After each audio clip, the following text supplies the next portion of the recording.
Imagine você no seguinte cenário. Sua empresa recebeu um valuation generoso. E aí? É hora de estourar o champanhe ou é hora de começar a trabalhar no dashboard? Se você ficar nesse vídeo, neste podcast, até o final, a gente vai te contar o segredo de qual é a escolha que você vai ter. Para isso, trouxemos dois convidados muito especiais, especialistas em investimentos, merger and acquisitions. Começar com o meu amigo Bruno Salari. Bem-vindo, Bruno. Como você chega? Prazer, obrigado aí pelo convite, pessoal, e bora discutir aí um pouco mais sobre M&A, investimentos e tecnologia. Legal, Bruno. Tô aqui também com Kaique Veiga. Bem-vindo, Kaique. Bem-vindo, obrigado pelo convite. Vamos discutir um pouquinho de panorama de mercado, investimentos, relação com investidores, todo esse processo que é bem bacana. Prazer estar aqui com vocês. Por último, não menos importante, meu parceiro de banca, Robson Delfiol. É nóis. É nóis. Mais É um. nóis. É isso, cara. Que Vai, prazer. Vai, Corinthians. Não, pô, eu sou São Paulino. Temos um palmeirense, um corintiano, um São Paulino aqui na mesa. É. Dois São Paulinos. E, cara, Olha, tem um spoiler. Jesus in Tech. Vem aí. Vem aí, Jesus in Tech. A hashtag Jesus in Tech, meu amigo Jesus aqui. Fazendo milagres. Fazendo milagre. Fazendo o milagre da multiplicação. Já tô vendo a multiplicação de times, multiplicação dos investimentos. Olha lá, É isso. a multiplicação da IA. O que este episódio reserva para nós hoje? Cara, é um episódio muito louco, porque a gente vai falar de muita coisa aqui, e vai falar de dinheiro, que é um negócio legal também gosto de falar de dinheiro. Eu Gostamos. gosto de ganhar também, mas a gente também fala, né? E nós vamos começar falando um pouco sobre panoramas aqui, né? Vocês dois têm uma baita experiência no mercado financeiro, né?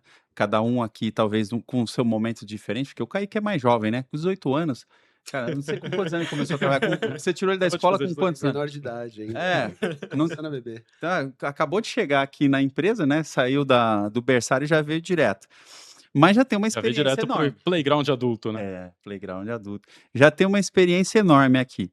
Nesse panorama, né, nessa experiência de vocês aí, talvez somada, supera até a minha idade, o que vocês estão vendo nesse momento no mercado atual, né? Dando um pouco de tempero aqui para nossa conversa, né? O mercado que passou, como a gente estava falando anteriormente, nos últimos talvez 6 anos, por várias transformações importantes, né? Sai de uma pandemia, onde o mundo seria 100% metaverso, né?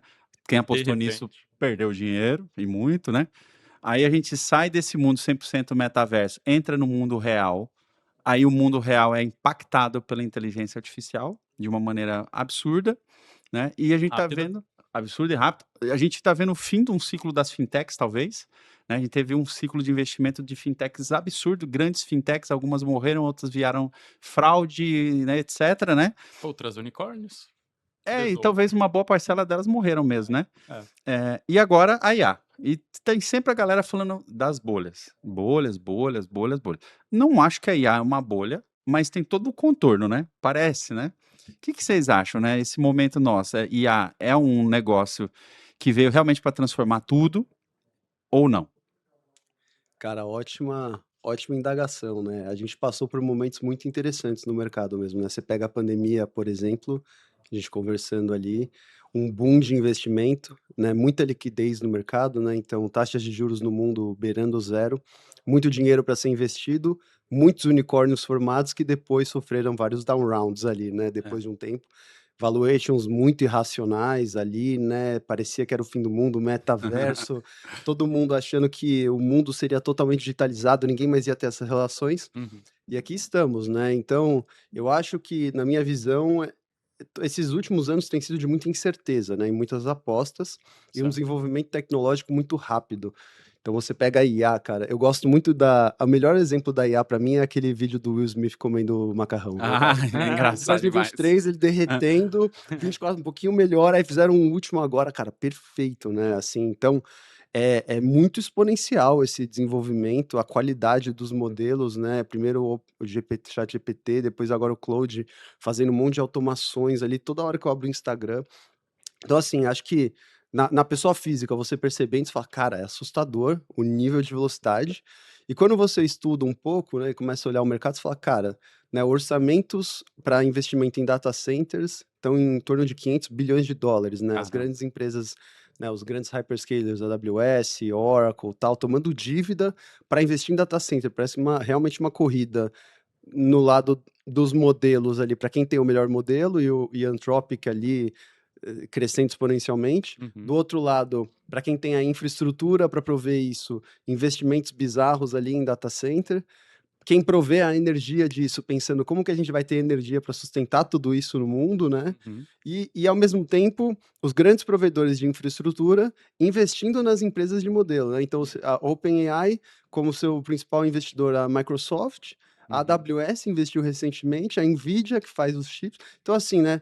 Todo um ecossistema. Eu realmente acredito que, assim, IA veio para ficar, o nível de produtividade é bizarro. Eu não acredito minha perspectiva, assim, né, que agora a gente viu, né, a Oracle demitiu 30.000 pessoas, né, você tem esse alvoroço todo por produtividade. Eu realmente acredito que a IA veio para potencializar a produtividade. Obviamente que pessoas que tinham trabalhos muito manuais vão acabar tendo que se reposicionar e entender o que fazer, mas eu realmente acredito que é uma tendência que veio para ficar e que com uma aceleração gigantesca, né, então ansioso para ver como é que a gente vai estar daqui 1, 2 anos, né, ali, como é que vai estar o vídeo do Will Smith, né. Nossa, ele vai estar em Marte, né? Vai Provavelmente. estar muito doido.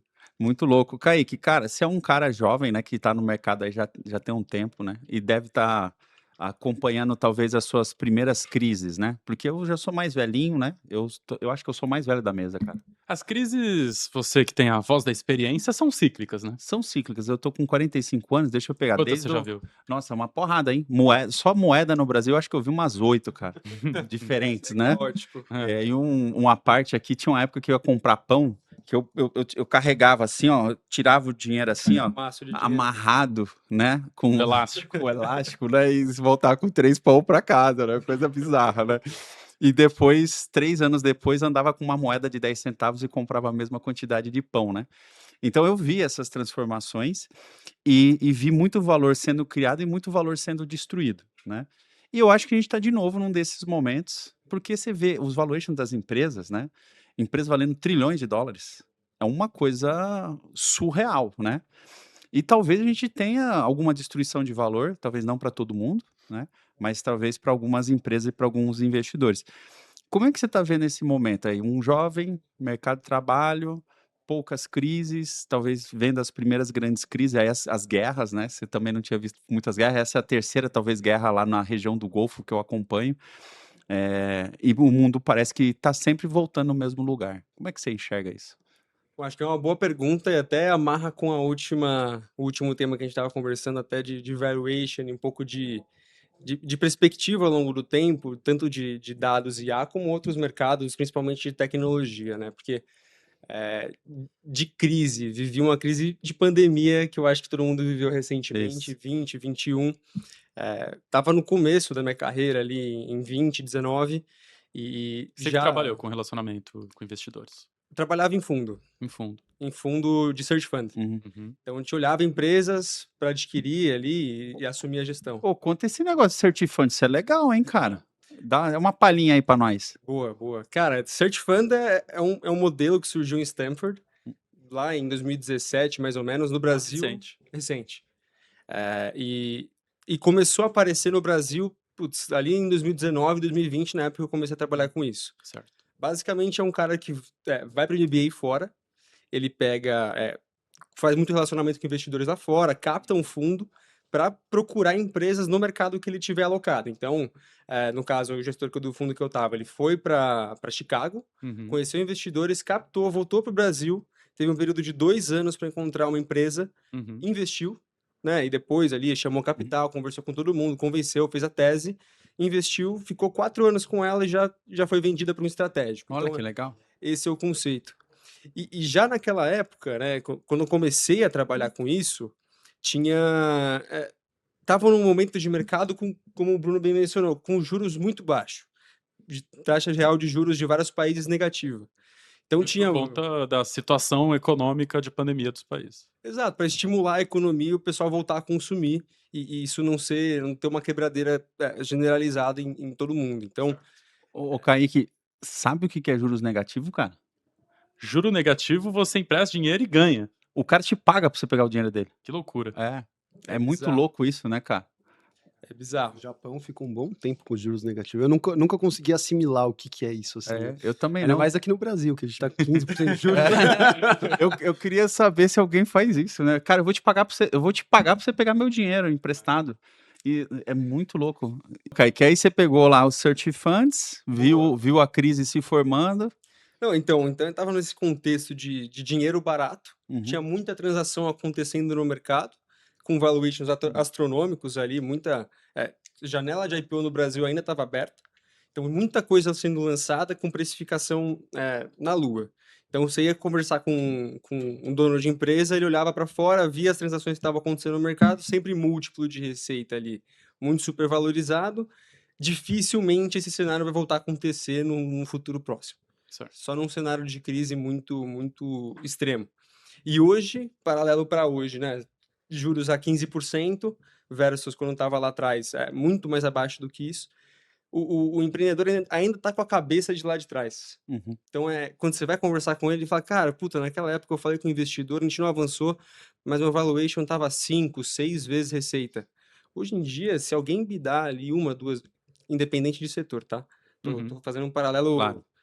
Se for fazer um bid, vai ser 3 vezes, 4 vezes a menos do que ele recebeu naquela época, e naturalmente, faz parte do mercado, né? Não tem o que discutir.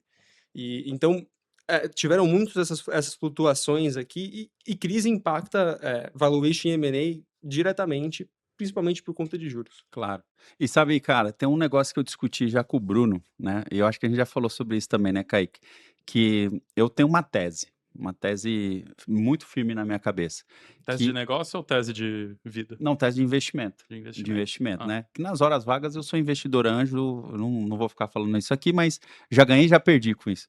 Mas a minha tese é bem simples, né? Que o Venture Capital, né? Que investia na criação do produto, que é o Venture Building, ele tá parando de fazer isso ou já parou de fazer isso, né? Porque tá muito barato criar um produto, né? Com vibe coding, com inteligência artificial, né? A gente está vendo empresas de uma pessoa, né, valer 100 milhões de dólares. Empresas de 3 pessoas alcançar o faturamento de bilhão de dólares, né? Tem vários casos aí públicos na internet, uns são mentiras, mas alguns são verdadeiros, né?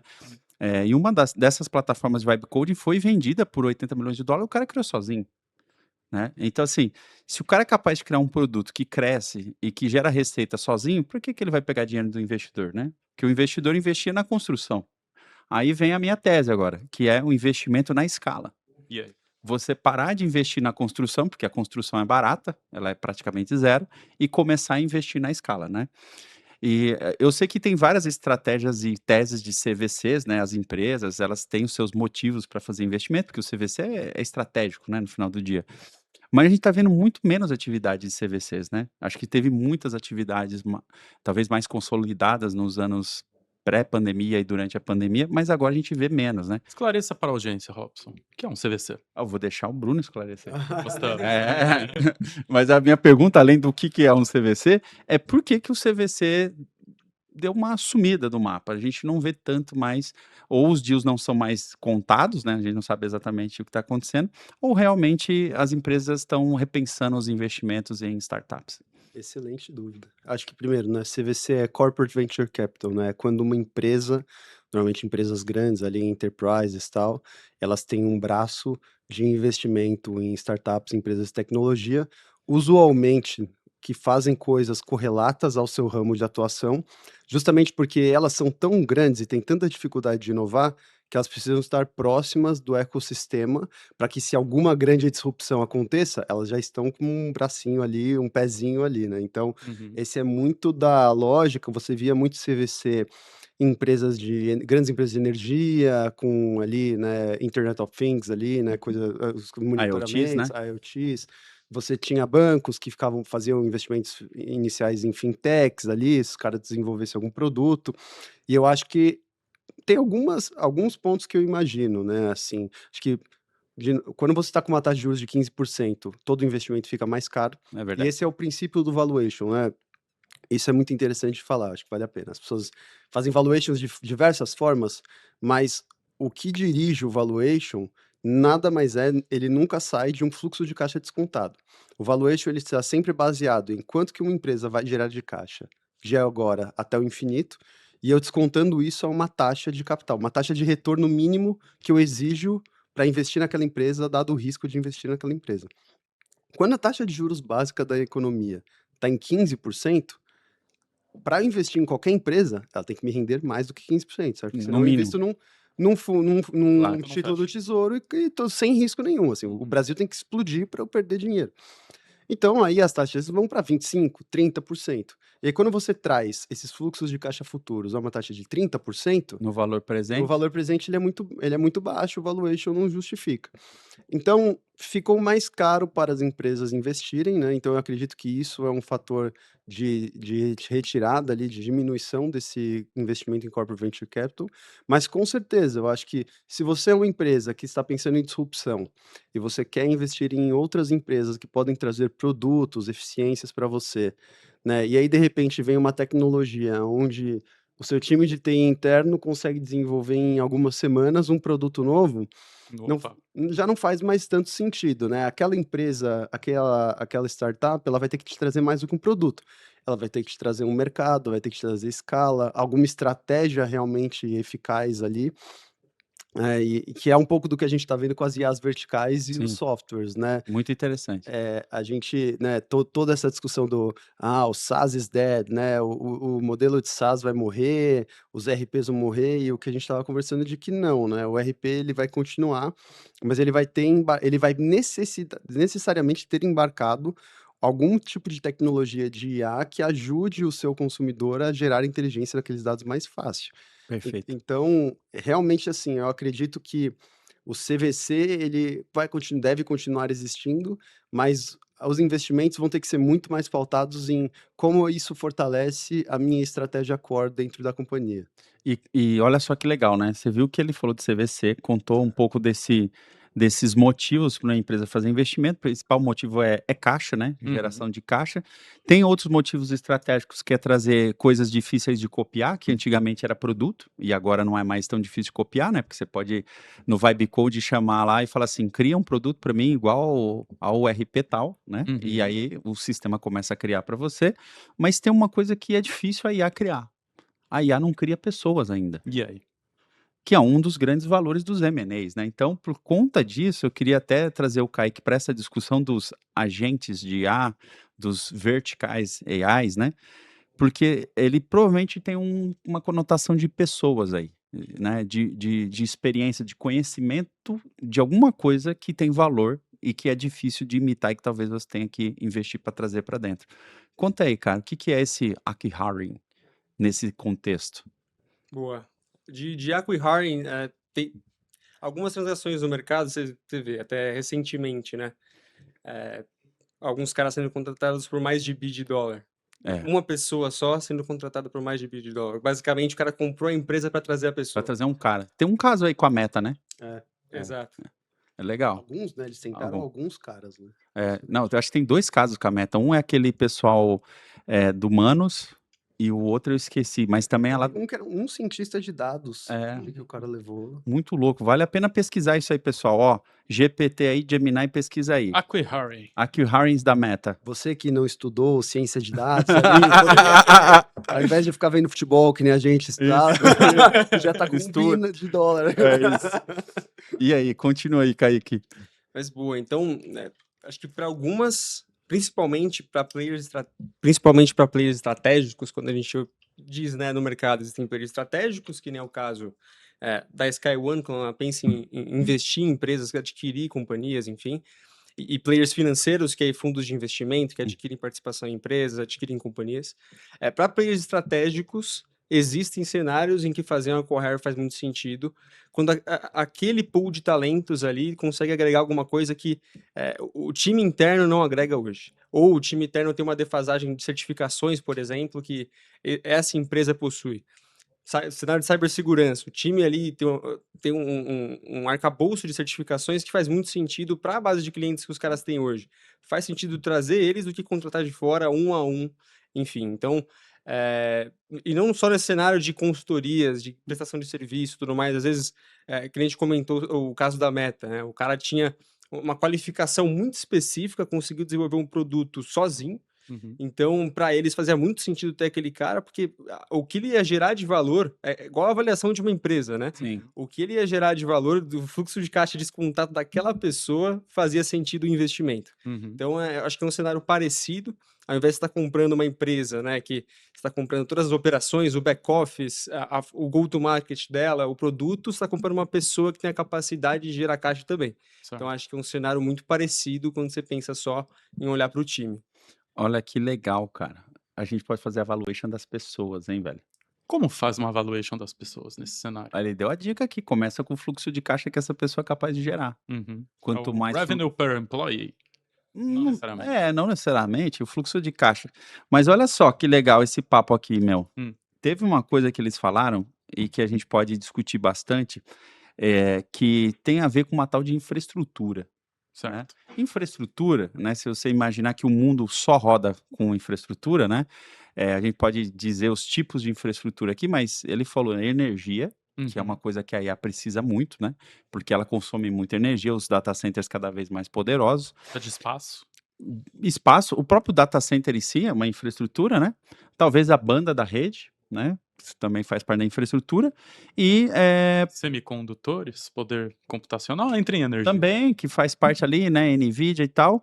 E uma coisa que a gente tem como infraestrutura, né? A gente aqui chama como SkyOne Studio, né? Que é uma infraestrutura, uma plataforma que combina vários desses elementos, né? Poder computacional, a capacidade de integrar sistemas, armazenar dados, a capacidade de você criar agentes de IA, de você trocar dados com outros sistemas, né? Tudo isso faz parte de uma infraestrutura embarcada numa plataforma, né? Quando a gente vê, então, os investimentos de muitas dessas CVCs, eu vou falar que uma NVIDIA faz CVC, que um Google faz CVC, essas grandes empresas, todas elas têm uma empresa de investimento, não é nem um braço, né? É um CNPJ, uma empresa de investimento, e eles estão investindo em muitas outras empresas, que alguns são clientes, outros são parceiros, né? Por que será que nesse momento esses caras investem tanto em data center, tanto em chip e também nos próprios modelos de IA, né? Os data centers investindo nos modelos de IA, os modelos de IA investindo nas empresas de agentes e eles quase que todo mundo se investindo em todo mundo, né? Tem uma confusão, não dá nem para você mapear em todo mundo que eles investiram, né? Por que esse fenômeno está acontecendo? O que vocês trazem para a gente sobre isso? Cara, eu acho que todo mundo quer estar com um pezinho em todos os lugares, que ninguém sabe quem vai ser o grande vencedor dessa corrida. Voltou na incerteza. Então, assim, É a nova corrida pelo ouro. eu sou a NVIDIA. Eu quero ter certeza que a OpenAI vai continuar usando os meus chips. Eu sou a AWS, né? E a Azure já tinha investido, a Microsoft já tinha investido na OpenAI.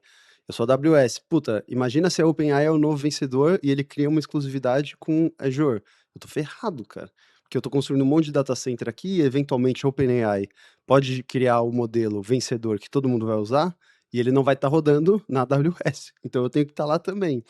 Eu realmente acredito que. E aí agora o Claude, assim, né, da Anthropic disparando ali, todo mundo falando, cara, o modelo novo deles é fantástico. O Google investindo muito ali no Gemini, todo o workspace ali integrado. Cara, eu acho que é uma corrida e todo mundo quer estar com um pezinho em cada lugar ali, né? Porque ninguém sabe quem vai ser o vencedor. Acho que tá muito claro que todo mundo está indo para a mesma direção ali, né? E o desenvolvimento está sendo muito rápido. Mas ninguém sabe exatamente quem que vai estar ali na liderança na frente, né? É o novo, moderno spread and pray. Spread and pray. Ô, louco. Essa é profunda. Como é que é? Eu vou deixar o Spread Kai. and pray. Mas eu gosto de falar spread and pray, né? Aham. Mas o Kaique vai explicar para você em termos econômicos, porque ele é o cara para isso. Mas no meu termo leigo, né? assim, você não pode apostar num portfólio de 2 empresas, porque se Certo. você Diversificar. É a primeira lição, né, o risco é muito alto, que né. as finanças pessoais dão pra gente, né? Você vai investir, investe em mais de um lugar. Talvez nas finanças pessoais a gente tenha talvez uma limitação para isso, mas esses caras não têm limitação, eles têm quase dinheiro infinito, né, Uhum. empresas valiosíssimas. Então, talvez ele tenha uma estratégia diferente da nossa, na pessoa física, mas eu quando eu fazia investimento anjo, eu sabia que se eu investisse em 2 eu ia perder dinheiro. Porque a probabilidade de uma dessas 2 virar um negócio e ser vendido para uma outra empresa era muito pequena, Sim. probabilisticamente falando. Então eu tinha um número na cabeça, o meu número era 50 no meu portfólio. Eu cheguei lá, cheguei nos 50. Ele. E perdi dinheiro mesmo assim, então eu sou um péssimo investidor. Mas conta aí, cara, o que que é spread and pray ou spray and pray? Spray and pray. É exatamente o que você fez, né? Não perder dinheiro. Exatamente o que você fez. O Então, pray é o mais importante aí, né? eu acho que Jesus. Tá rezando bastante. Lembra do papai, sabe como é. Mas é um ótimo ponto, assim, é justamente diversificação de portfólio, na essência, só que aplicada a finanças barra investimentos. Então, no caso do CVC dessas grandes empresas, os caras, eles não vão alocar dinheiro, muito dinheiro em uma unidade específica, em um produto específico, em um cara específico. Eles vão colocar em diversas empresas, muito mais que 50, para que alguma delas, se uma der muito certo e virar um unicórnio, a conta já fecha. Então, é um pouco desse conceito, o conceito de venture capital mesmo. Os Sim. caras captam um fundo, se do fundo eles investiram 100, 120 startups, 2 derem certo, o fundo já é bem sucedido e se paga. Então, é o conceito de diversificação de carteira mesmo. É interessante que quanto mais early stage, quanto mais no início é o investimento, obviamente maior a chance de dar errado, maior a diversificação, né? Eu vi alguns caras de fundos aí de early stage falando que quando eles tentam investir em uma empresa, eles fazem a conta que essa empresa tem que fazer 50 vezes o capital deles. Caraca, que legal. Porque ela vai ter que pagar por todas as outras que Sim. não pagaram e que eles já botam na conta. Então, sempre que eles vão investir numa empresa, eles falam, essa empresa tem a capacidade de crescer 50 vezes e pagar 50 vezes o meu capital? Sim, beleza. E aí mas ele tem que achar várias Claro, dessas. ele tem que botar uma parcela bem grande, porque uma só vai fazer aquilo e as outras, elas ficam pelo caminho, né? E tem um conceito que a gente usava lá na early days do investimento anjo, estou falando 2012, 2013, que é a startup bonsai. Opa, Conhece a startup bonsai? conheço bonsai. Então, o que que é um bonsai? Já que você conhece, eu te digo o que que é uma startup bonsai. Bonsai é uma árvore bem pequenininha. Vai podando, né? Isso. Tá. Então, a startup bonsai, ela é a árvore, né? O bonsai é uma árvore normal, só que você pega ela desde pequena, você vai amarrando e podando e vai limitando a quantidade de água para ela não crescer e ela fica num determinado tamanho. Ela não cresce, ela não passa daquele tamanho. Só que ela é bonita, né? Ela é bonita, ela é vistosa. Você até coloca ela na frente da sua casa ali quando todo mundo entra para ver ela de cara. E a startup bonsai do investidor anjo é isso. Ela é pequena, ela é bonita, ela nunca vai crescer, nunca vai passar daquele tamanho, mas você bota para todo mundo. Porque ela é bonitinha de mostrar, mas ela nunca vai passar. Bonsai. Ela vai ser um bonsai, né? Entendi. E aí, a gente vai ter aquele momento, hein? Aquele Aquele Fique momento. neste vídeo até o final para se ligar naquele momento. Estamos chegando naquele momento. Se você acompanha o Builders, você já sabe do que eu estou falando. Tem um momento especial para os nossos convidados, estamos chegando lá. Antes de chegar naquele momento, eu queria trazer uma pergunta aqui para você, Bruno, e talvez você ajude a gente a discutir também, né? É muito normal a gente ver situações de deal breaker, né? Em transações de tudo que é tipo, né? Desde você comprar um carro a você até pedir uma pessoa em casamento ou em namoro, uma hora o acordo dá merda, né? Chega lá, a galera não vai em diante, né? O que que é um deal breaker no mercado de startups de investimento de risco, né? Que normalmente quebra a negociação. O que que você costuma ver? Cara, eu diria que para startups, assim, como você.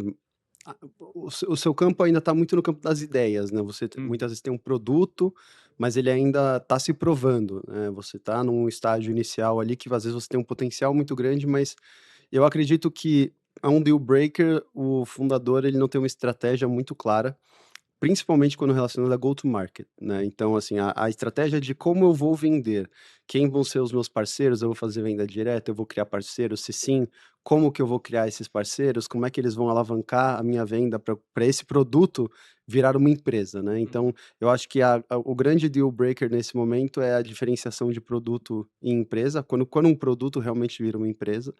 E acho que um segundo ponto que você avalia muito são os fundadores, né?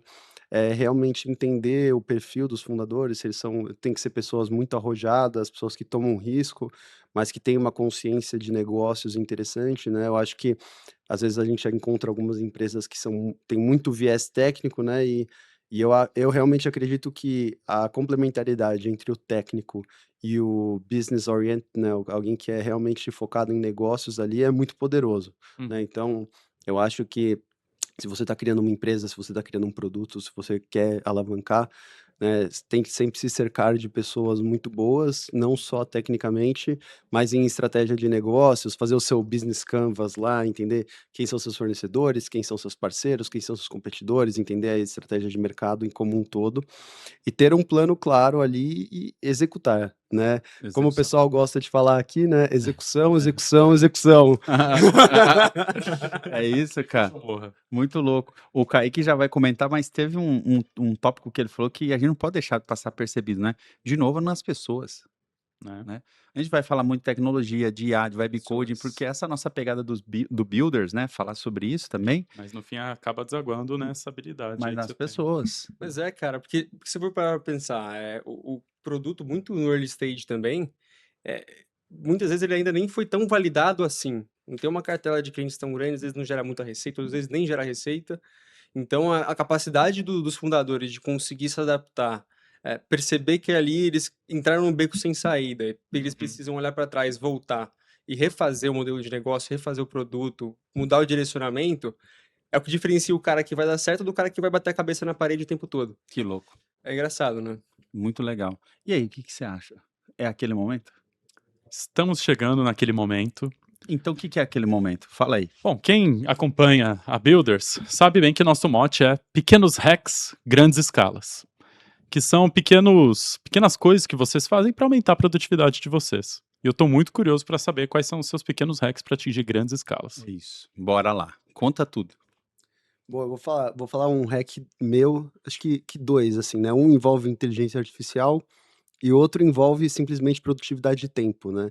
Eu gosto muito de música, né? E eu passava muito tempo no trânsito ouvindo música e não conseguia ler tantos livros quanto eu gostaria por conta do trabalho. Sim. E eu comecei a buscar podcasts interessantes que me ensinassem mais coisas sobre assuntos que eu gostaria, né? Então, e hoje, assim, eu entro no carro, eu já tenho minha lista de 10 podcasts que eu quero ouvir, que estão na minha biblioteca, e sempre com assuntos muito interessantes, né? Tem alguns que eu posso recomendar depois aqui, Boa, mas, vamos colocar na listinha do episódio aí, os cara, podcasts do Bruno. Vem E, aí. aliás, o Instagram dele, porque ele não quis falar, mas ele é Disc Jockey. Olha só. É, Nossa, a veio aí. verdade aparece. Conta mais sobre isso também. Não, eu gosto, né? Eu também tenho um projeto de DJ e produção musical, né? Já há alguns anos aí. Um hobbyzinho sério ali, tem o meu Instagramzinho, um projetinho ali. É Isso. bacana, eu gosto. Nossa. Já tocou nas festas da Sky One. Já, É. já. Mas ali eu sou DJ de música eletrônica, né? E ali o pessoal chegava funk, sertanejo e tal. Eu falei, não tenho, cara. Não é assim, eu não sou um Spotify humano. Não é, você aperta aqui Ele não é e sai Spotify, funk. né? Toca Raul, toca Raul. É prompt, né? Mas cara, assim, eu acho que eu uso bastante também os GPTs ali, e para o meu dia a dia profissional, cara, assim, muito focado em estratégia, eu gosto bastante. Então, eu tô no meio de uma negociação, aí eu penso, puta, né, eu quero chegar em tal lugar, o cara tá muito distante de mim, pô, ó, eu dou todo o contexto, tento fazer um prompt bem detalhado, falo, quais são as potenciais estratégias que eu posso tomar aqui, né? O que que eu posso fazer, o que que dá para fazer, o que que não dá. Emocionalmente aqui, o cara tá indo para qual direção, como que eu conduzo isso? Então, me dá uma claridade de mente, assim, né? Um mentor ali para estratégia e tal. Puta, eu acho isso muito legal, assim. Legal. É o que eu uso muito. É o seu sparring. É o meu sparring. Que bacana. E você, Kaique? Quais são os hacks de grande escala para você? Ou o hack? Boa, boa. Vou comentar de dois. Boa. Começar primeiro fazendo referência que o Bruno puxou agora, de ajudar a pensar, né? Uhum. Então, acho que no processo de M&A, que é a nossa área aqui, a gente tem muita interação com potenciais vendedores de empresa. Então, é, tem muita história ali construída. É um processo complicado, um processo quase de valorar um filho, vamos dizer assim. Então, acho que ter cuidado e ter carinho em toda a interação que você tem com a pessoa, escolher as palavras certas, é um processo muito importante. Então, acho que o Gemini ajuda muito nisso, das interações ali, primeira ligação, como é que você interage com o cara, o follow-up, como é que você vai conversar sobre ele para engajar, para continuar mantendo o interesse ativo ali. Então, a gente sempre, eu e ele, a gente fica iterando esse processo junto com o Gemini para pensar em formas de chamar atenção, de engajar, de trazer ele para perto, para não se distanciar, que ele tem medo de falar com a gente, né? Então, muito para isso, para o interpessoal. E um pouco mais para operacional, tem uma plataforma chama Invin, que é muito super bacana de originação, para quem é do comercial, enfim, é super interessante, não só para M&A, mas para comercial de maneira geral, para encontrar empresas, leads de empresas Só. mesmo para o B2B. Uhum. Então lá você consegue filtrar ali, junto com prompts de IA, que eles buscam na internet informações sobre aquela empresa específica, daquele setor, e te passam uma lista super acurada com LinkedIn do cara, quantidade de funcionários, tráfego no site dele. Então é uma filtragem assim que antes, quando eu fazia esse processo manualmente lá atrás, era Google, LinkedIn, passava horas e horas todos os dias buscando, e hoje, na rotina ali, se eu coloco 1, 2 horas já é muito. Perfeito. Então você vê que legal, cara, os hacks deles, além da questão da produtividade, tem também uma coisa cerebral, né? De você Uhum. também trabalhar ali com o agente de IA para te ajudar a melhorar na sua própria performance, sem necessariamente você terceirizar tudo para ele, porque tem gente também que está terceirizando o pensamento, né? Aí não dá. Aí é Exatamente. difícil. E esse é o perigo, né, cara? Assim, eu fico pensando, né? E eu ouvi esse exemplo, fala, pô, antigamente você tinha que saber de cor o número das pessoas, ou você anotava Sim, numa agenda. eu tinha isso. Hoje em dia você tem no seu celular, e esse é um tipo de informação que tudo bem, assim, você deixa lá no seu celular, não é o que você precisa saber. Mas, cara, você precisa saber escrever um e-mail, você precisa Claro. saber se comunicar, faz parte da interação humana. Então, eu realmente acredito muito nas IAs como alavancagem da produtividade, mas sem deixar você também ter a sua essência de entender o que você tem que fazer ali, né? Claro. Então, A IA, ela é um canal de comunicação, né, assim como o WhatsApp, assim como o e-mail, e ela pode estabelecer uma conversa entre você e o modelo da inteligência artificial, mas Certo. ela não substitui você, exato. né, e muita gente está com medo de ser substituído. Eu diria que se você não entender como usar a IA a seu favor, provavelmente pode acontecer, mas ela não substitui o humano, ela complementa o humano. É verdade. Cara, que legal. E você viu o momento aqui, foi top, hein, velho. Né? Nossa. E saiu até um Jesus em Tech hoje. Emplacamos. É, Tá ficando emplacamos cada vez sim. mais próximo. É. Nem que foi depois da Páscoa ali, ele já voltou, já Já voltou. Ressurreição, né? Aquele Voltou. momento. Muito bem, muito bem. Bom, estamos no final então. Quer deixar um recado aí pra galera? Bom, eu acho que, cara, assim, continuem buscando esse conhecimento aqui, cara. O programa de vocês é muito legal.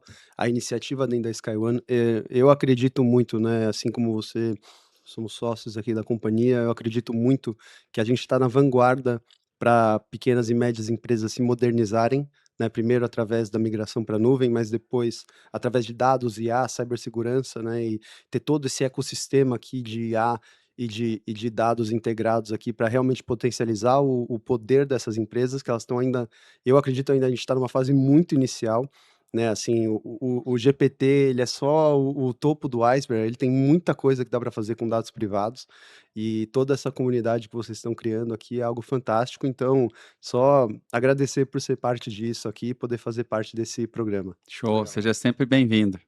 Boa. E você, Kaique, quer falar alguma coisa pra galera aí? Ó, tem com certeza muita gente se inspirando em você aí, saindo da faculdade, já vindo pro mercado, Boa. querendo encontrar um lugar no espaço, né? O mercado de investimento a gente sabe que ele é complexo, né? Então, provavelmente muita gente vai se inspirar em você. Eu acho que de recado seria ter paciência, Certo. né? Não só para quem é fundador, que a gente tá, a pauta grande aqui da nossa Sim. conversa foi for de startups e venture capital, então ter paciência, resiliência ali e focar nos seus objetivos e ir atrás. Uhum. Uma hora eles chegam, provavelmente vai demorar, não Tem tem que ter problema, consistência, né? tem que ter consistência.